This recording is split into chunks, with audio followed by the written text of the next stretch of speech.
I am Lisa Hudson and I'm a socially engaged artist, and I've been working with Dyffryn Dyfodol on a project in Llanrwst. Meilleur ydw I, a dwi'n gweithio fel ecolygydd ac artist. Mae gen I diddordeb efo pobl, cymunedau a natur. Angharad Angharad Owen. Dwi'n byw yn Dyffryn Paris a dwi wedi bod yn gwneud gwaith llawrydd, amgylcheddol ag creadigol. A dwi'n fam.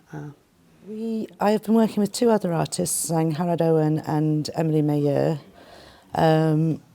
engaging residents in the Glanrafon area of Llanrwst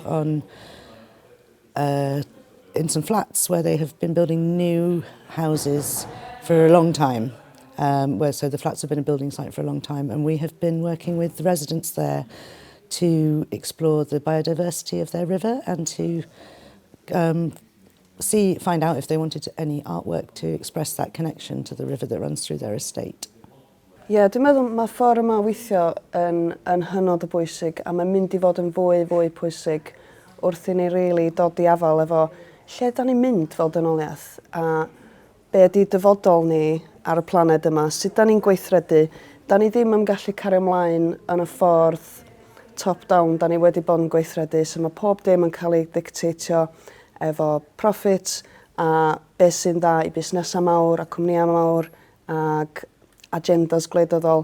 Da ni angen dod lot mwy o'r byd lle mae cymuned ei hun yn cael ei grymuso I penderfynu be dylse dyfodol y cymuned da ni bod o'r pethau bach, o'r penderfyniadau bach fatha be da ni'n cael plannu neu pa fath o gelf da ni'n cael i'r pethau mawr fatha sut ydyn ni am cynnal ein cymuned I fewn i'r dyfodol.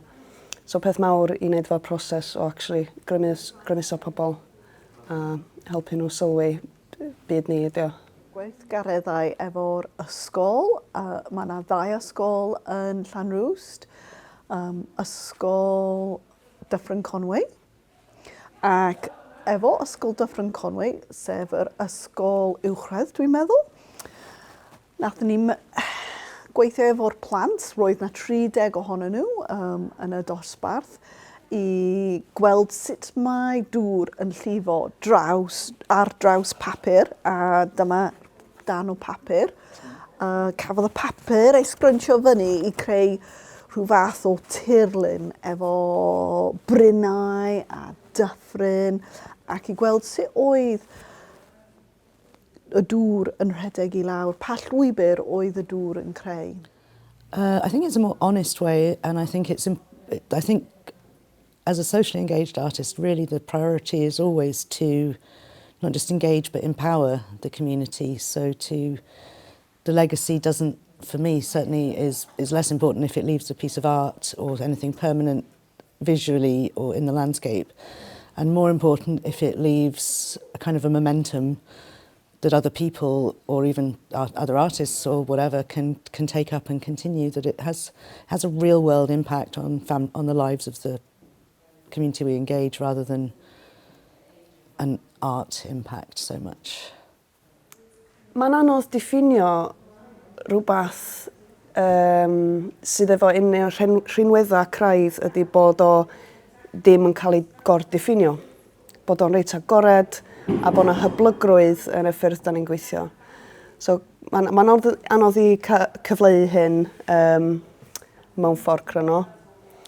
Ond just bob cam o'r broses, just meddwl sut allwn ni agored hyn allan mwy, sut allwn ni dechrau efo cwestiwn yn hytrach na dod at pobl efo atab sydd I pennu yn barod, a roed cyfle I bobl genuinely gysylltu a cael llais yn y peth. Hynna sydd I bod y peth mwy o bwysig I fi.